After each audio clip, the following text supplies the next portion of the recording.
Decimos que la creatividad es una sucesión consecutiva de aspectos pretendidos. Esto implica que la creación es un ejercicio derivado de la libertad, y libertad es la capacidad de optar por la alternativa válida para todo. Todo, en este caso, significa algo bastante amplio, porque estamos hablando del bien común, del sentido común y del ideal común. El ideal común, el sentido común y el bien común son conceptos cuyo significado es inmanente, constante e inmutable, es decir, es invariable. Podríamos decir que es la ontología de la existencia, por llamarlo de alguna manera. ¿Cuál es el bien común, el sentido común y el ideal común? ¿Cuál es eso? ¿Qué es eso del bien común, del sentido común y del ideal común? Porque se nos hace bastante grande ese significado de estos conceptos. Son conceptos bastante poderosos, porque estamos hablando de la totalidad de las cosas.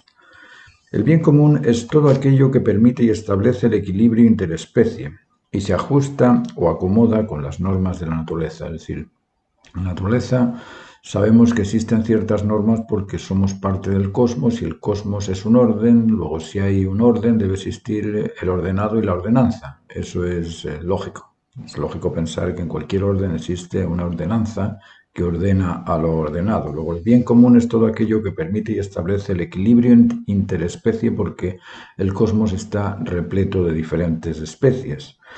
¿Qué es esto del sentido? El sentido común. El sentido común es el criterio que comprende y comparte los fundamentos de la creación. ¿Y cuáles son esos fundamentos de la creación? Bueno, ahora lo sabemos. Ahí hemos explicado que los fundamentos de la creación son la conectividad, la dualidad complementaria, el dominio sobre el centro, el rechazo al desorden, el proceso en 3 etapas, la finalidad específica y el cumplimiento completo del deber.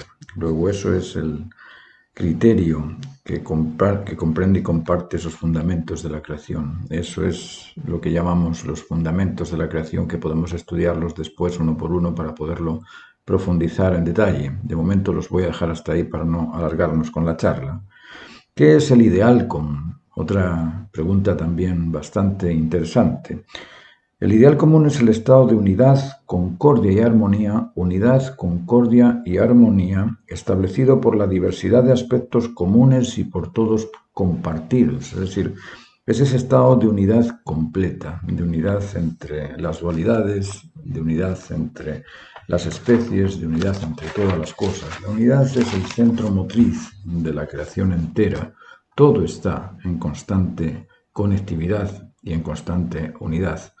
¿Cómo se establece el ideal común del artista? Esto es importante para nosotros porque tenemos que irlo analizando en profundidad. El ser artista crece superando etapas. Crece primero superando la infancia, después superando la adolescencia, más tarde superando la adultez. ¿Pero de qué forma se hace eso? ¿Cómo se supera la infancia? La infancia es muy crítica. Es un periodo entre 1 y 7 años donde uno absorbe las normas de comportamiento, las normas de convencimiento y las normas de convivencia. Esas 3 normas también las vamos a analizar en las clases poco a poco porque son muy interesantes, son básicas, fundamentales, se repiten siempre y las debemos de comprender. Pero lo que voy con este periodo de la infancia, el niño necesita respetar respondiendo siempre al ideal común conectivo. Responder también al sentido común del bien y al bien común. Responder o respetar al ideal humano conectivo, al sujeto, al sentido común y al bien común, lógicamente debería recibirlo de los expertos, de los mayores, de los padres, de los sabios, de los genios. ¿Y de qué forma lo asume el niño? Bueno, atendiendo a los padres, entendiendo a los sabios ajustados y estando atentos al ejemplo de los expertos ejemplares. De los expertos ejemplares, no solamente el experto, sino tiene que ser un experto modelo. ¿De qué manera supera el adolescente la adolescencia? ¿De qué manera supera este niño que ha crecido ese periodo de la adolescencia? Hay algo muy importante en la adolescencia y es el control de la ansiedad y de la angustia. El joven debe ser educado por los expertos, por los mayores, por los docentes, por los padres, a controlar la ansiedad y la angustia hasta dominar por completo el miedo derivado del instinto de protección y almacenando en los sentidos de la memoria esa fuerza de voluntad para poder controlar el miedo. El miedo es una sensación artificial, es una sensación creada por el ser humano, no existe en el resto de la creación. Las especies no tienen miedo, tienen instinto de protección, pero el instinto de protección les aparece frente al peligro, pero una vez que se ha pasado el peligro no guardan en la memoria esa sensación, es decir, a no ser que les hayas castigado muchas veces, lógicamente por instinto vas a rechazar ese castigo. Pero en la mentalidad de cualquier especie el miedo no existe. Ellos no saben que van a morir, entonces no tienen miedo por morir. El niño debe superar esos extremos de la ansiedad y de la angustia. Y debe superar el extremo de la ansiedad y de la angustia porque producen sensaciones y estímulos derivados de ese exceso de angustia o ese exceso de ansiedad que lo perjudican. La ansiedad surge para poder evitar el peligro, para escapar, para huir. Por eso que nos sentimos con ganas de salir de esa situación peligrosa.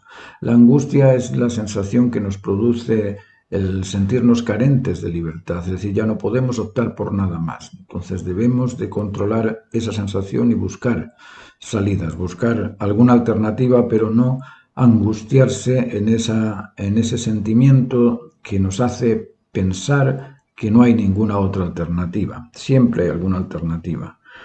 El adolescente debe controlar los apetitos y trastornos alimenticios, los trastornos del ejercicio, los trastornos del descanso, es decir, los excesos de descanso, los excesos alimenticios, los excesos de ejercicio, los debe controlar el adolescente. Y debe controlar también y dominar el apetito intergenital prematuro. De eso vamos a hablar después porque es muy importante controlar este apetito intergenital prematuro. El adulto o la adultez empieza y se supera controlando el celo emocional, el celo intelectual y el celo motivacional, siendo fiel y leal a la idea del humano conectivo.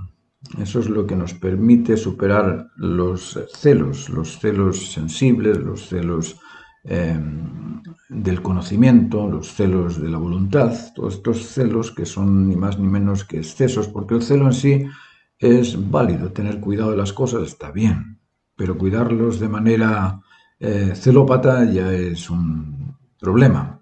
Luego, un artista capaz de dominarse, controlando las virtudes, el celo y los instintos, es capaz de dar el máximo de sí mismo en sus expectativas particulares. Esto lo debemos de ir pensando.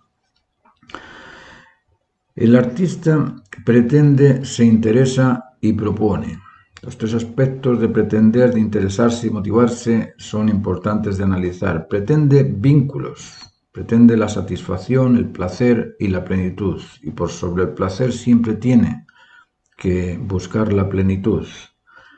La satisfacción es un estado de complacencia, el placer también, pero la plenitud ya no te deja más. Ya estás completamente satisfecho y en un estado placentero. Luego, por sobre el placer debemos de priorizar siempre en la elección aquello que nos hace sentir plenos.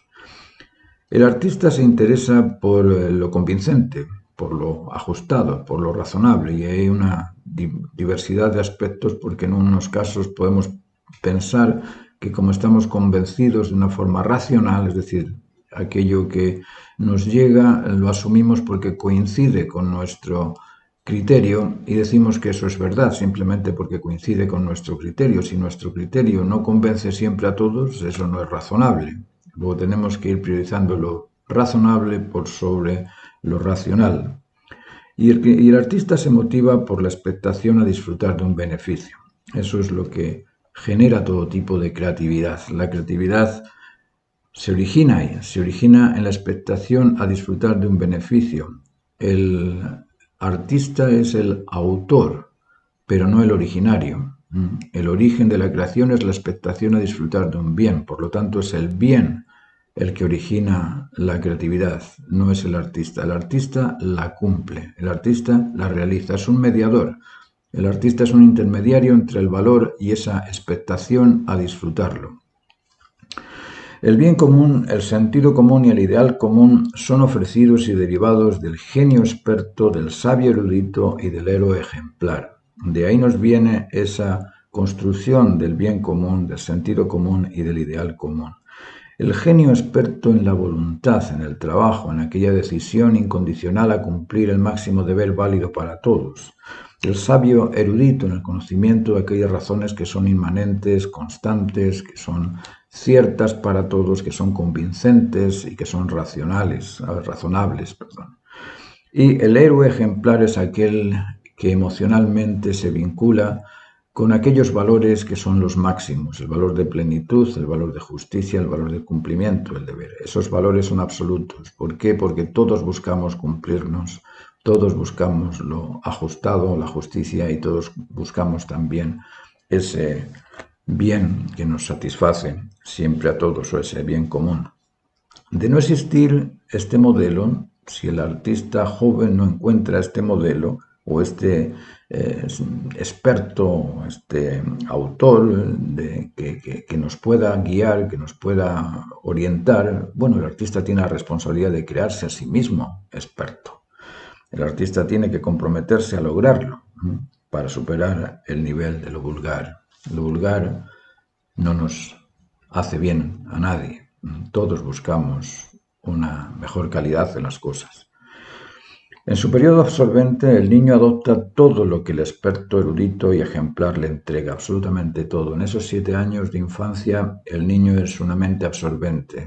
Le dices ven y viene, ve y va, hace esto y lo hace, está vinculado completamente con los adultos, con los padres, en el caso de los primeros, que son los que lo han creado, después con los amigos, con los familiares, con la gente que está a su alrededor, pero ese niño se vincula, confía y realiza de una forma respetuosa, es decir, el niño va a responder voluntariamente a aquello que se le pide, porque por naturaleza nacemos sanos, nacemos con nuestra naturaleza humana, que es convincente, que es voluntariosa, es incondicional ante las cosas y que es vinculante. Ese periodo absorbente es crítico y necesario para la estabilidad, el equilibrio del aprendiz. La ineficiencia nos frustra, el daño nos duele. Lógicamente, aquello que sentimos que es un error no nos sirve para nada. Del error no se aprende. Sáquense esa frase de su memoria. Del error solo se aprende que no se debe repetir. Luego, el error no te educa aquello que no es errático, aquello que es concordante, que es eficiente, que es emocional, que es de alguna forma atractivo. Eso nos educa, pero no el error. El error solamente produce daño y ese daño nos duele. Y en ocasiones el dolor supera al daño. Así es que tenemos que tener cuidado también con ese sentimiento de victimización. No sentirnos nunca victimizados por las cosas. Las cosas cambian y podemos nosotros transformarlas en bienestar, y esa es nuestra labor, esa es nuestra misión. La confusión nos hace inseguros y la inseguridad desconfía.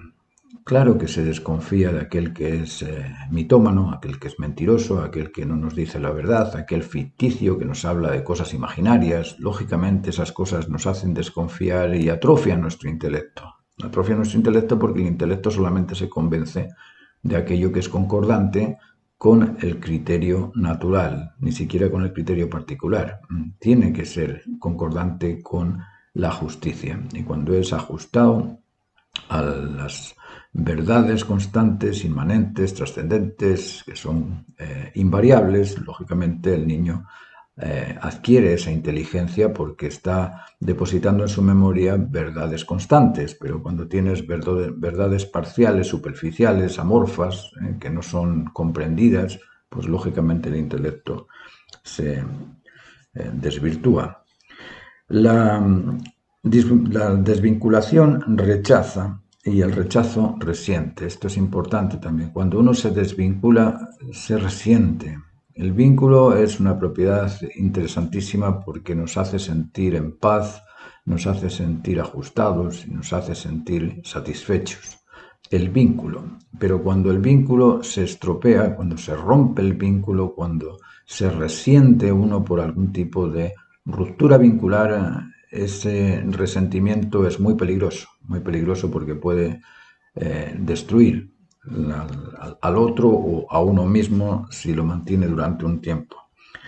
El resentimiento, desconfianza y dolor son aspectos desmotivantes, dudosos e indeseables que entorpecen e impiden la creatividad de objetos para el bien común. Por eso que tenemos que tener cuidado con ellos, porque es muy difícil motivarse a crear algo cuando estás sintiendo que eso no vale para nada, que eso te perjudica o que eso te daña. Es imposible crear con ese tipo de expectación mental. Luego, entender y estar atento a la experiencia, a la erudición y a la sensibilidad del experto desarrolla la creatividad, el conocimiento y la sensibilidad del aprendiz. Eso es lo que a nosotros nos interesa, desarrollarnos. Y para desarrollarnos tenemos que atender, entender y estar atento a aquel conocimiento, a aquella experiencia, a aquella sensibilidad del más experto que nosotros. El control de la prudencia, de la firmeza y la templanza permite la superación de frustraciones, la elección de mejores alternativas y el cumplimiento de labores extraordinarias. Esto es muy importante que lo analicéis. Las virtudes son el primer eslabón, el primer escalón del desarrollo humano. Lo primero que tenemos que desarrollar en la infancia son esos tres aspectos: prudencia, firmeza y templanza. Luego ejercitar a los niños, ejercitar a los aprendices, ejercitar a aquellas personas que están en periodo de absorción en el desarrollo de las virtudes, el desarrollo de la prudencia, firmeza y templanza. La prudencia es el servidor custodio de la alternativa válida. Entonces lo que tenemos que hacer para desarrollar la prudencia es pensar en las consecuencias antes de tomar esa elección. Antes de decidirnos por algo, pensar en qué va a producir ese algo. Si va a producir algo que beneficia siempre a todos, tomar esa alternativa. Si es algo que va a producir un desacuerdo, desencuentro o desconfianza o algún tipo de ruptura o daño o dolor al otro, no lo toméis, no lo hagáis. Pensad siempre en el común. El sentido común es precisamente eso, tomar la alternativa pensando en las consecuencias que benefician siempre a todos. La firmeza es el servidor custodio de la consecución de las cosas y para eso necesitamos determinación y compromiso. La determinación y el compromiso nos hace firmes en la elección de esas alternativas que queremos conseguir y en la consecución de ellas. Y la templanza es el servidor custodio de las diferencias. Siempre vamos a tener diferencias porque todos somos únicos. Si todos somos únicos, estamos afirmando que todos somos distintos. Y si todos somos distintos, vamos a tener algún tipo de diferencias. Luego, frente a esas diferencias, templarse. Templarse no es tolerar. Templarse es simplemente, ok, por este camino no puedo ir, voy a ir por otro camino, pero la finalidad la voy a conseguir. Es decir, el templado lo que hace es esperar a ver cómo puede lograr aquello que en este momento se le impide o que de esa forma no puede realizar. Imaginaos que le explicáis algo a alguien y ese alguien no lo entiende. Bueno, si no lo entiende, ahí tienes que templarte, no imponerle la cuestión por la fuerza o por la arrogancia, no, sino templarte y decir, bueno, si no lo entiende de esta manera, voy a buscar otros argumentos para llegar a donde quiero llegar. Eso a nivel intelectual se debe realizar, a nivel constructivo lo mismo. De esta manera no me sale el dibujo, entonces, bueno, voy a buscar otra manera para que me salga el dibujo. Pero no os frustréis porque encontráis un defecto o una dificultad en el camino. Ahí tenéis que templaros para poder buscar la solución, pero la solución hay que buscarla, porque lo que tú buscas es llegar, no quedarte con el error. Luego, el control de la ansiedad relaja y tranquiliza. El control de la angustia hace posible la evaluación de alternativas. El control alimenticio impide los trastornos alimenticios. El control del apetito impide la adicción. El control del juego evita al ludópata. El control del comportamiento reduce el riesgo al cleptómano, al mitómano. El control del celo permite superar los TOC. Es importante comprender esto.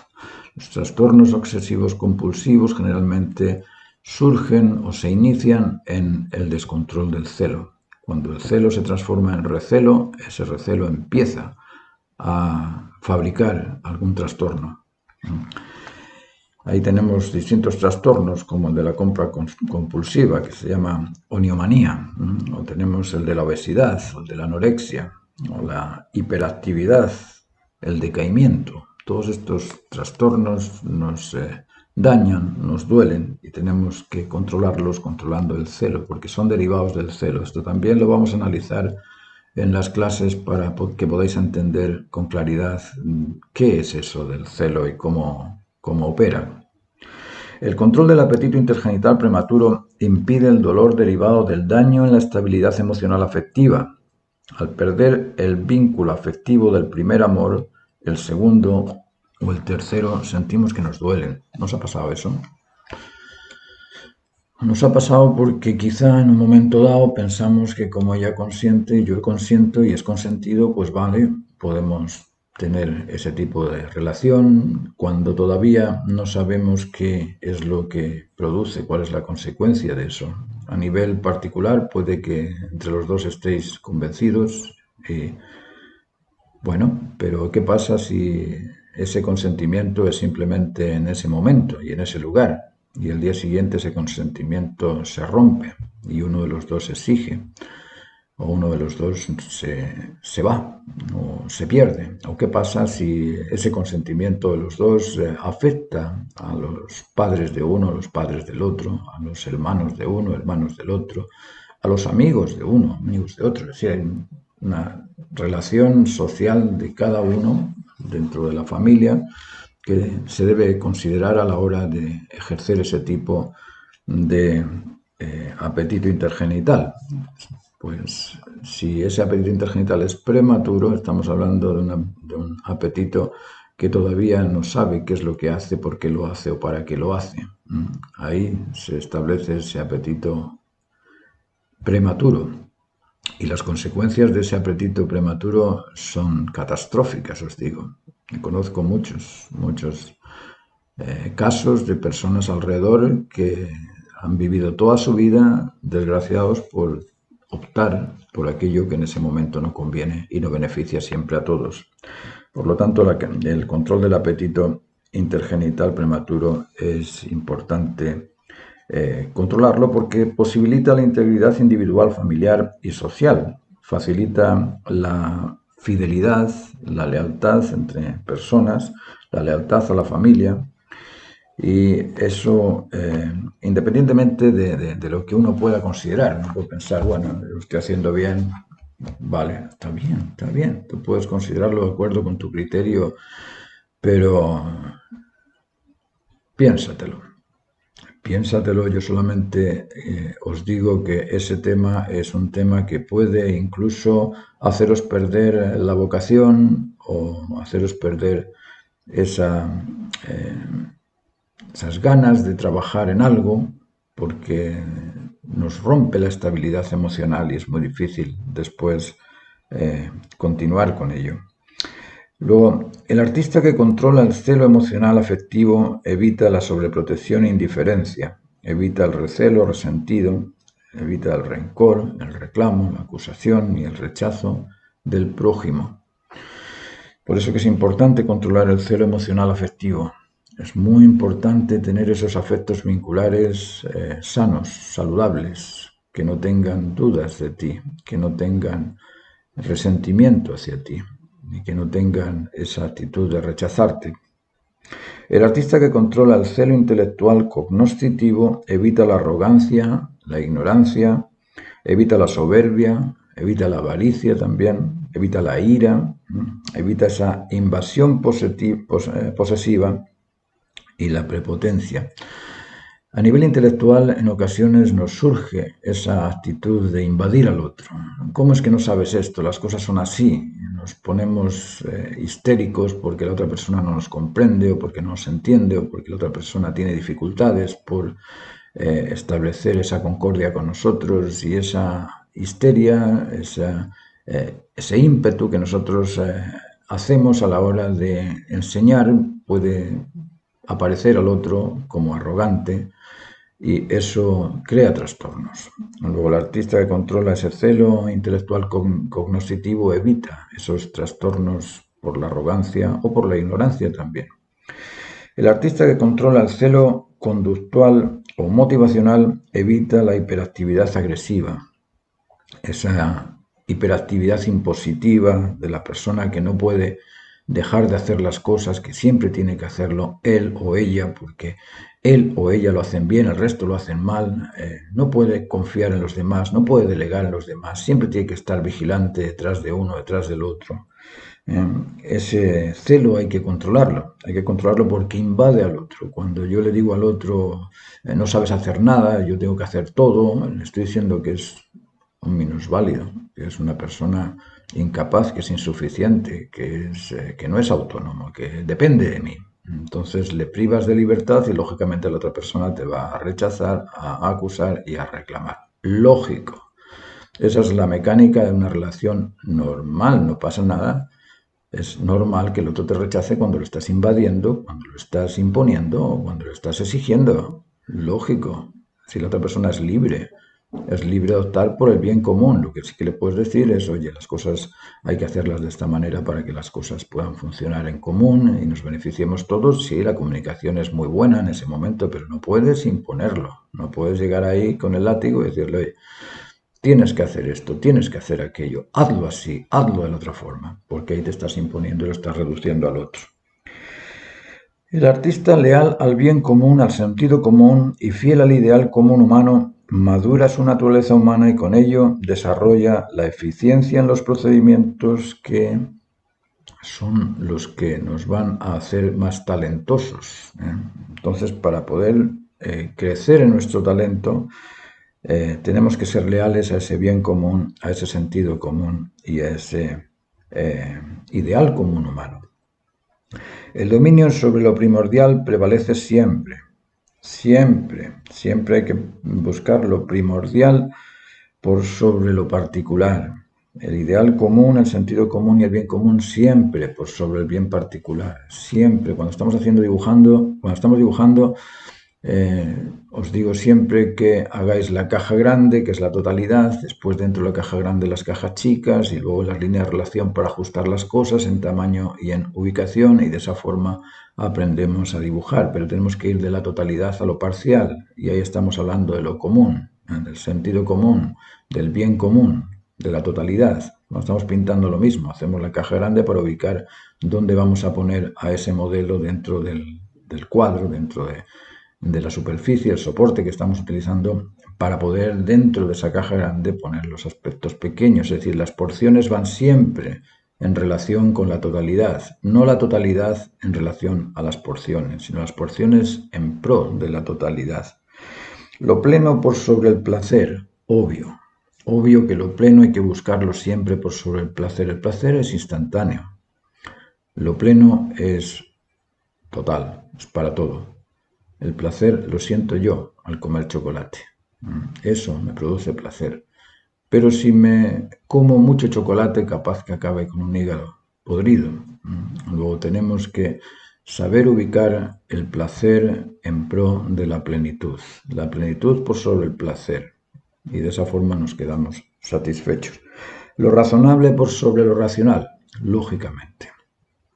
Aquello que es razonable, es convincente siempre y para todos, es constante, es inmanente, está en todo, es constante porque es siempre y es invariable, es inmutable, no cambia. Y porque no cambia es lo que debemos de absorber en nuestro intelecto. Las razones que sean siempre razonables, no lo racional es mío.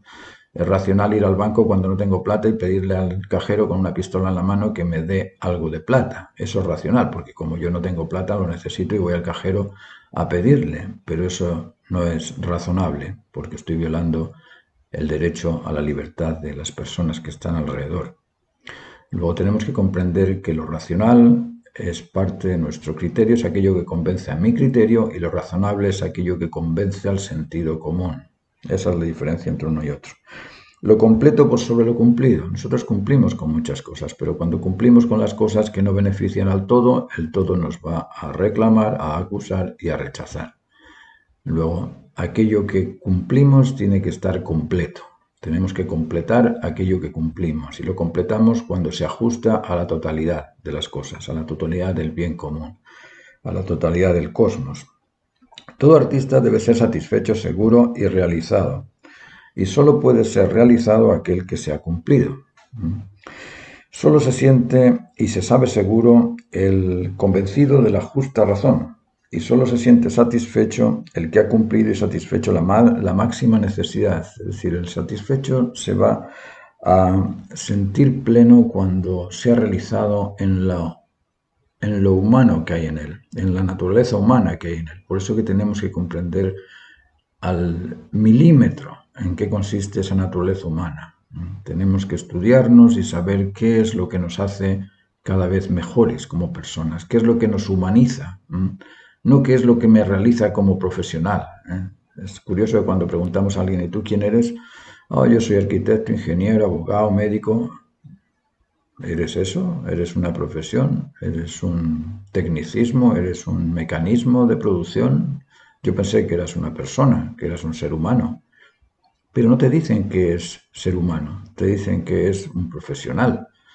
Eso tenemos que darle la vuelta y empezar a comprender qué es lo que nos humaniza y después hacer o ejercer cualquier profesión para crear, porque la naturaleza es creativa y nosotros tenemos esa expectación a disfrutar de las cosas, y esa expectación que nos lleva a disfrutar de las cosas pues nos motiva a crear, y tenemos que crear cosas. Eso sí, está bien que tengamos trabajo, que tengamos educación, que tengamos salud, pero que comprendamos que la salud es fundamental por sobre la educación y el trabajo. Luego, lo primero es saber qué es lo que nos humaniza para estar saludables mentalmente.